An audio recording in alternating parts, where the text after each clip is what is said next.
I took the job at Site 19 because I needed the money and because they didn't ask too many questions. Private military contractor, remote location in the Nevada desert, 12-hour shifts guarding a facility that officially didn't exist. The pay was triple what I'd made as a regular security guard, and they offered full benefits, housing, and a signing bonus that cleared my debts in one payment. They told me it was a storage facility, classified, materials, government contracts, need-to-know basis. I didn't need to know, and I didn't want to know. I just needed the paycheck. My supervisor was a man named Colonel Richard Vance. He was 61 years old, with silver haircut, military regulation, and eyes that had seen things he would never talk about. On my first day, he took me to his office and locked the door behind us. Before you start your shift, there are protocols you need to memorize. Not read, not understand, memorize. He slid a folder across his desk. Inside was a single sheet of paper, laminated, covered in typewritten rules. Security protocols for Site 19 personnel. Rule 1. All exterior doors remain locked at all times. No exceptions, no emergencies. Rule 2. Do not acknowledge sounds coming from ventilation systems. Log them, but do not investigate. Rule 3. If you see personnel you do not recognize, verify their credentials before allowing entry if they cannot provide credentials. Sound the alarm. Rule 4. Temperature fluctuations of more than 20 degrees within 10 minutes are to be reported immediately to Colonel Vance. Rule 5. Do not enter any room marked with red biohazard tape unless accompanied by 2 other armed personnel. And then I saw Rule 6, handwritten at the bottom in red ink that looked fresher than the rest of the document. Rule 6. The bunker door in sublevel 3 is never to be opened. Do not touch the door. Do not knock on the door. Do not speak near the door. If you hear sounds from inside the bunker, do not respond. If the door locks, disengage. Sound the emergency alarm and evacuate the facility immediately. Under no circumstances are you to open the bunker door. I looked up at Colonel Vance. Sir, what's in the bunker? His face was stone. That's not your concern. Your concern is following protocol. Your concern is keeping that door closed. Your concern is making sure what's in there stays in there. How long has it been closed? Since 1963, 62 years, and it needs to stay closed for 62 more, for 662 more. Forever. What happens if it opens? Then we have approximately 4 minutes to evacuate before containment fails. 4 minutes before what's in that bunker spreads to the rest of the facility. 4 minutes before we lose everything. He leaned forward. Do you understand? Everything we do here, every protocol, every rule, every security measure, exists to keep that bunker sealed. You are not guarding a storage facility. You are guarding a tomb, and the dead need to stay buried. I started my first shift at 2200 hours. The facility was massive, 3 levels above ground. 4 levels below, the upper levels, housed offices, laboratories, and living quarters for the 73 personnel stationed at Site 19. The lower levels were storage. Classified materials in climate-controlled rooms, behind doors that required 3 separate security clearances to open.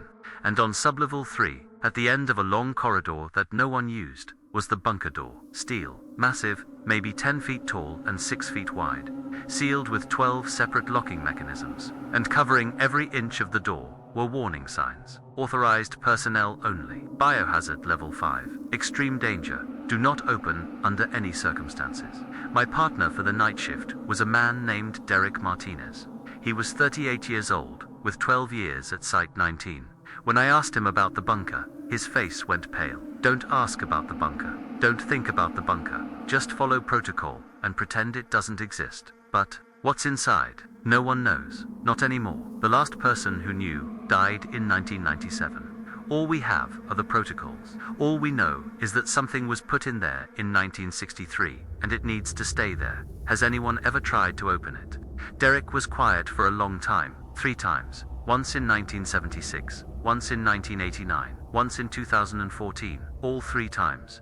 Colonel Vance stopped them before they could disengage the locks. All 3 people were transferred immediately, and according to rumors, all 3 died within a year. Different causes, different locations, but all 3 dead. That's just coincidence, maybe.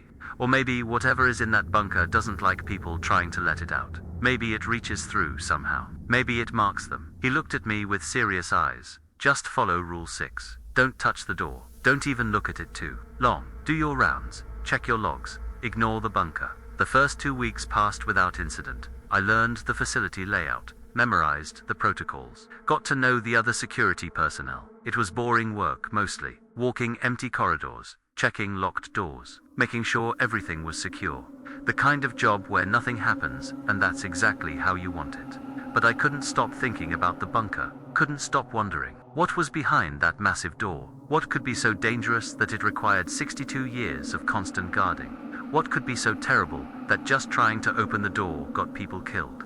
On my 15th night, I heard it for the first time. I was conducting my midnight rounds, walking through sublevel 3, and as I passed the bunker door, I heard something, scraping, like metal dragging against concrete, coming from inside. I stopped, listened. The scraping continued, slow, deliberate, moving in a circle, like something was pacing inside the bunker, like something was tracing the perimeter, over and over, around and around. I grabbed my radio. This is Security 12. I'm hearing sounds from the bunker, requesting guidance, static. Then Colonel Vance's voice, tired, expected. Log it and move on. Do not investigate, do not acknowledge, just continue your rounds. But sir, something is definitely in there. I know, there's always something in there. That's why the door stays closed. Now, log it and move on. The scraping continued for 3 hours. I could hear it throughout sublevel 3. That constant metal on concrete sound, that endless pacing, that thing inside the bunker moving in circles, waiting, watching, knowing we were out here.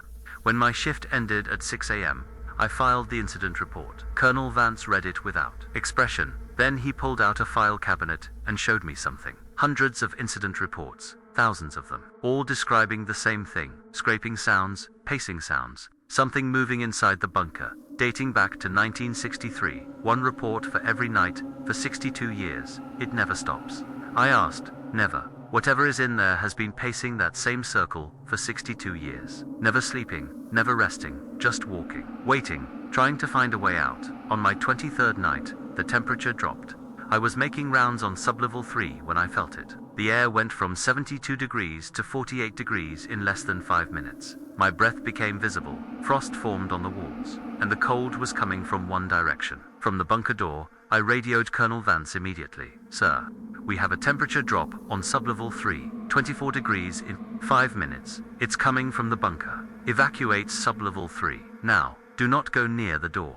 I'm sending a team. I backed away from the bunker, started toward the stairs. But as I moved, I heard something new. Not scraping, not pacing, breathing, heavy, labored, like something massive was exhaling. And the sound was coming through the door, through 10 feet of steel, through 12 separate locks. Like whatever was inside was pressed against the door, like it knew I was there, like it was calling to me. The emergency team arrived in 8 minutes. 6 personnel in hazmat suits, carrying equipment I didn't recognize. They set up sensors around the bunker door, checked radiation levels, checked air quality, checked structural integrity, and after an hour, the temperature normalized, the breathing stopped, and whatever had been pressed against the door moved away. Colonel Vance pulled me aside. What? Did you hear? Breathing, like something massive was right on the other side of the door. He nodded slowly. That happens sometimes. Usually during temperature drops, something in there responds to the cold, becomes more active, presses against the door, tries to communicate. Communicate what? That it wants out, that it's been waiting 62 years, that it knows we're here, that it knows we're afraid. He looked at the bunker door. We think whatever is in there feeds on fear, gets stronger when people are afraid of it. That's why we ignore it. That's why we don't acknowledge the sounds, because acknowledgement gives it power. On my 31st night, I met Dr. Sarah Chen. She was 46 years old and had been studying the bunker for 18 years. She was one of only 3 people at Site 19 with clearance to access the original containment reports from 1963. You've been hearing it, the sounds from the bunker. She found me in the cafeteria during my break. Everyone hears it eventually. Everyone becomes curious. Everyone wants to know what's inside. Do you know? I know what the reports say. I know what was put in there. But I don't know what it is now. 62 years changes things, especially things that shouldn't exist in the first place. What was put in there? She looked around, made sure we were alone. In 1962, a military research team was conducting experiments in the Nevada desert. Biological weapons, psychological warfare, things that violated every treaty and convention. They created something that was supposed to break enemy soldiers, make them afraid, make them surrender without fighting. What did they create? They called it Subject 7. It was manufactured fear, concentrated terror in a form that could be weaponized. They grew it in a lab, fed it with human emotions, with recordings of screams, with images of violence, with everything that makes humans afraid. And it learned, it adapted, it became something more than what they designed. What happened?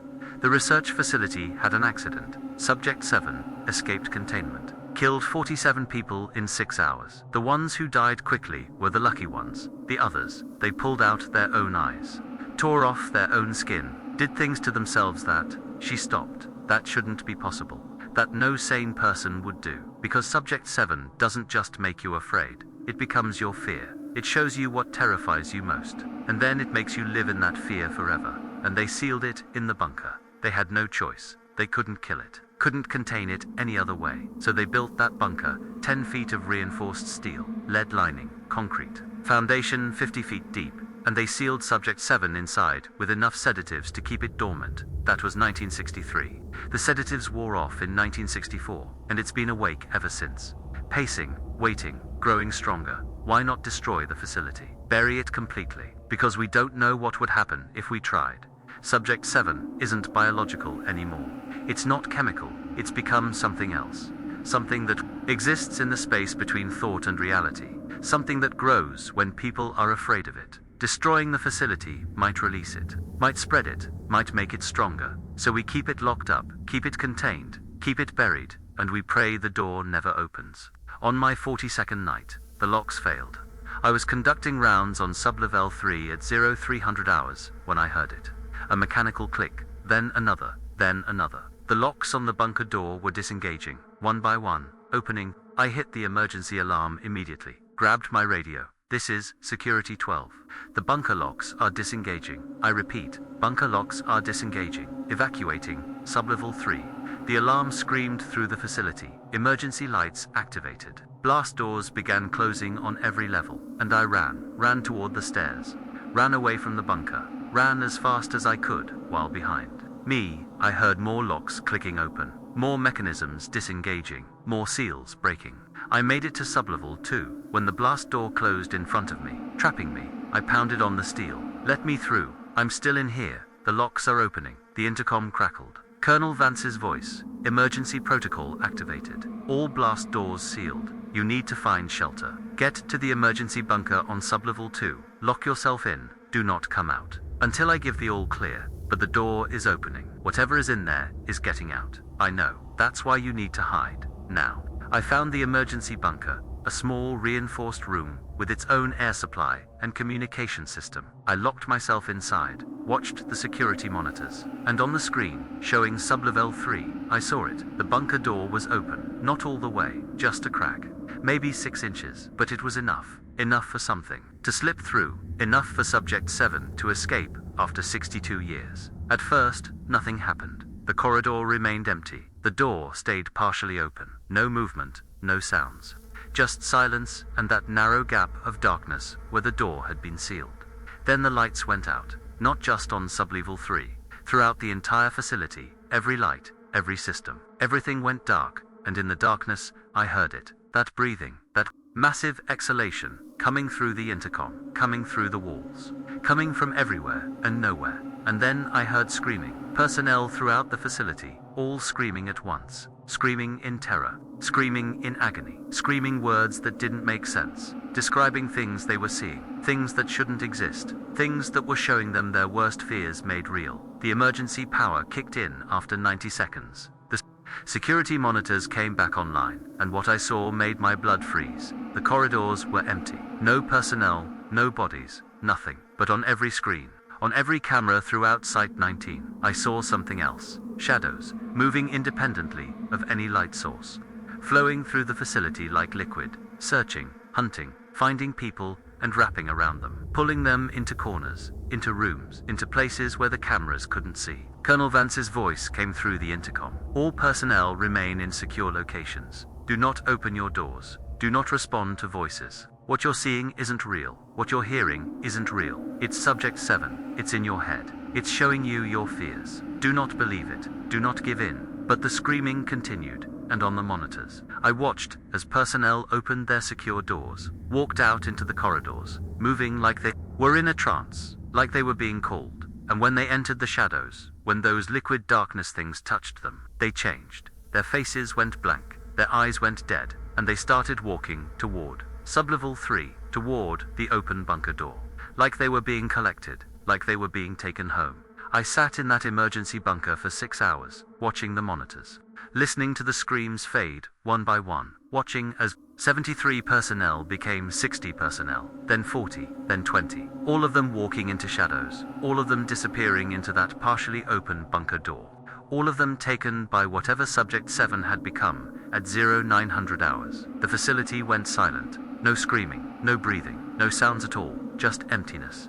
And on the monitor showing sublevel 3, I saw the bunker door close, not slammed, not forced, just gently pushed, shut by something inside, by something that had finished feeding, by something that had collected enough fear to sustain it for another 62 years. Colonel Vance's voice finally came through the intercom. All clear. Emergency is over. Unsealing blast doors. All surviving personnel report to the command center for decontamination and debriefing. I opened the emergency bunker door. The corridor was empty, clean, like nothing had happened, like 60. Personnel hadn't just been taken. I walked to sublevel 3, stood in front of the bunker door. All 12 locks were engaged. The door was sealed and carved into the steel. Fresh marks that hadn't been there before was a message. Words scraped into the metal from the inside. Thank you for feeding me. See you in 62 years. I made it to the command center, found 12 other survivors. Out of 73 personnel, only 13 of us remained. Colonel Vance was there. Dr. Chen was not. Derek Martinez was not. Most of the people I'd worked with for 42 days were gone, taken into the bunker, consumed by Subject 7. Added to whatever that thing had become, Colonel Vance looked older, grayer, like he'd aged 10 years in 6 hours. This was a controlled feeding. Subject 7 wasn't trying to escape. It was collecting. It needed more fear, more terror, more people to sustain itself, and it took what it needed. Why didn't you evacuate the facility? Why didn't you get everyone out? Because evacuation protocol requires opening the main blast door, and if we'd done that, Subject 7 would have spread beyond the facility, would have reached the outside world, would have infected everyone and everything within 100 miles. Better to lose 60 people than lose millions. He looked at the security footage. Better to keep it contained, keep it buried, keep it locked in that bunker where it belongs. What happens now? We rebuild. We bring in new personnel, we continue the protocols, and we wait another 62 years, because that's the cycle. Every 62 years, Subject 7 needs to feed, needs to collect fear, needs to take people, and we let it. Because the alternative is letting it out completely, letting it spread, letting it show the entire world what real fear looks like. I quit Site 19 that day, took my hazard pay, signed the non-disclosure agreements, and moved as far from Nevada as I could get. Got a job as a shopping mall security guard in Maine. Something safe, something normal, something where the worst threat was shoplifters. But Colonel Vance calls me sometimes. Updates I don't want but can't refuse. Site 19 rebuilt. New personnel hired. The facility running normally. The bunker door sealed. Subject 7 quiet again. Pacing its circle. Waiting, planning, growing stronger. And the scratching sounds have changed. They're not random anymore. They're rhythmic, purposeful, like Subject 7 is counting down. Like it's marking time until it feeds again. 62 years from 2025. 62 years until it opens that door again. 62 years until it takes more people. But there's something Colonel Vance doesn't tell the new personnel. Something he told me during my exit interview. Something that keeps me awake every night. The feeding cycles are getting shorter. In 1963, Subject 7 waited 62 years. In 2025, it waited 62 years. But the intervals are shrinking. Each time it feeds, it gets stronger. Each time it takes people, it grows larger. Each time it escapes that bunker, it comes back more powerful, more hungry, more aware. He estimates that by 2087, it will only need 30 years between feedings. By 2117, 15 years. By 2132, 7 years. And eventually, within a century, Subject 7 will be strong enough that it won't need to return to the bunker at all, won't need to seal itself away, won't need to wait. It will be free, permanently, and it will spread across the world, showing everyone their worst fears. taking everyone into its darkness, making all of humanity part of its collection. I think about that every day. Think about those 60 people who walked into the shadows. Think about what they saw. Think about what fears Subject 7 showed them. Think about where they are now. Are they dead? Are they alive? Are they trapped somewhere inside that thing, experiencing their terrors forever, living their nightmares on eternal loop? Last week, I had a dream. I was back at Site 19, back in Sublevel 3, standing in front of the bunker door. And the door was open, wide open, and I could see inside. See the darkness, see the shapes moving, see the faces of all the people Subject 7 had taken. All of them standing in shadows, all of them staring at me, all of them smiling. And in the center of the bunker, I saw it, Subject 7, not a creature, not a monster, just darkness, pure darkness that had learned to think, to hunger, to understand what humans fear most, and it spoke to me. Not with words, not with sounds, just thoughts appearing in my mind, clear and terrible and true. You think you escaped, you think you survived, but I tasted your fear. I felt your terror when you watched those monitors, when you saw my shadows take your colleagues, when you understood what I am. And now you're marked, now you're mine, not today, not tomorrow, but one day, when the cycles end. When I'm finally free, when I spread beyond that bunker, I'll come for you, I'll show you what you fear most, and I'll make you part of my collection forever. I woke up screaming, and on my bedroom wall, carved into the paint, like someone had scratched it there with their fingernails, was a message. 57 years, 84 days, 3 hours. That's how long until Subject 7 feeds again. How long until the bunker door opens? How long until it takes more people? And that number is counting down. Every day, every hour, every second. I see it now. Every morning when I wake up, the number has changed, decreased, gotten smaller.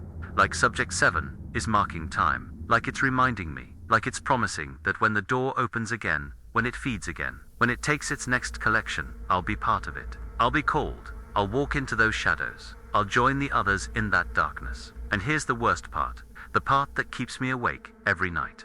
The part that makes me understand why Colonel Vance looks so old and tired. The part that explains why he spent his entire life guarding that bunker. I want to go back. Part of me wants to return to Site 19, wants to stand in front of that door, wants to be there when it opens. Because Subject 7 showed me something in that dream, showed me what it promises to the people it takes. No more fear, no more anxiety, no more suffering, just darkness, just peace. Just an end to everything that makes being human so difficult and painful and terrifying. And that's the real trap, that's the real horror. Subject 7 doesn't just feed on fear. It offers escape from fear. It promises relief. It shows you every terrible thing you're afraid of, and then offers to take you somewhere those fears don't exist. And after you've seen enough fear, after you've felt enough terror, after you've lived with enough anxiety, that darkness starts to look appealing. That collection starts to look like home. I'm writing this as a warning to future security personnel at Site 19, to anyone who might work there, to anyone who might hear about the bunker door, to anyone who might be tempted to open it, to anyone who might think they can handle what's inside. Don't open the bunker door, don't touch it, don't acknowledge it. Don't let Subject 7 into your head, because once it's in there, once it shows you what you fear most, once it offers you escape from that fear, you'll want to open that door, you'll want to walk into those shadows. You'll want to join the collection, and maybe that's what it's been doing for 62 years. Not just feeding, not just collecting, but recruiting, building an army of people who want to be taken, who want to join the darkness, who want to escape their fears by becoming part of the thing they fear most. The number on my wall changed again this morning. 57 years, 83 days, 18 hours. It's counting down, getting closer. And I know that when it reaches 0, when that bunker door opens again, when Subject 7 reaches out with its shadows, I'll be ready, I'll be waiting, I'll be willing. Because after 42 nights of hearing that scraping, after 6 hours of watching those shadows take my colleagues, after 60 days of seeing that countdown on my wall, after 100 nights of dreaming about that darkness, I'm tired of being afraid. I'm tired of waiting. I'm tired of fighting. And when Subject 7 calls, when it opens that door, when it reaches through the darkness to collect me, I'm going to answer. I'm going to walk into those shadows. I'm going to join the collection. Not because I have to, but because I want to. Because the darkness promises peace, and peace sounds better than fear. The door stays closed for 57 more years. But Subject 7 is patient. Subject 7 is eternal. Subject 7 is waiting. And so am I. Do not open the bunker door, but know that one day, you'll want to. One day, the fear will be too much. One day, the darkness will look like salvation. And when that day comes, when you're standing in sublevel 3 at 0300 hours, when you hear the locks begin to disengage, when you see that crack of darkness appear as the door opens, you'll have a choice. Run or enter, fight or surrender, stay in the light or step into the darkness. I already know which choice I'll make. And if you're reading this, if you've heard the sounds from the bunker, if you've seen the countdown, if you've felt Subject 7 in your head, you'll probably know which choice you'll make too. See you in the darkness. See you in the collection. See you when the door finally opens and we all go home. 57 years, 83 days, 17 hours, 42 minutes. Still counting down, still waiting, still calling, and I'm listening.